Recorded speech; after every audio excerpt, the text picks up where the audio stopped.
చెమటలు పట్టిస్తున్న emergency alert. ఇప్పుడే mobile యూజర్లకు ఓ emergency notification వచ్చింది. ఎన్నడూ లేని విధంగా టెలికమ్యూనికేషన్ డిపార్ట్మెంట్ నుంచి ఎమర్జెన్సీ అలర్ట్ అని నోటిఫికేషన్ వచ్చింది. పైగా ఆ మెసేజ్ని ఓకే చేస్తే తప్ప అది మొబైల్ స్క్రీన్ మీద నుంచి పోవట్లేదు. దీంతో కొంతమంది ఫోన్ హ్యాక్ అయిందా అని భయాందోళనకు గురయ్యారు. మరికొందరేమో మెసేజ్ ఏదైనా సైబర్ నేరగాళ్ల జిమ్మిక్కా అని భయపడిపోయారు.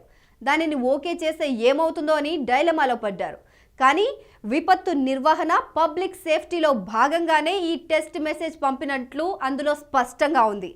అత్యధికంగా ఎయిర్టెల్ యూజర్లకు ఈ అలర్ట్ వచ్చింది. మరి ఈ నోటిఫికేషన్ మీకు వచ్చిందా? This is a sample testing message sent through cell broadcasting system by Department of Telecommunication, Government of India. Please ignore this message as no action is required from your end.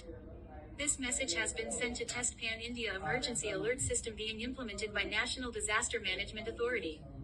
It aims to enhance public safety and provide timely alerts during emergencies. Timestamp: the 21st of September 2023, 1:17 p.m. number 100 2067.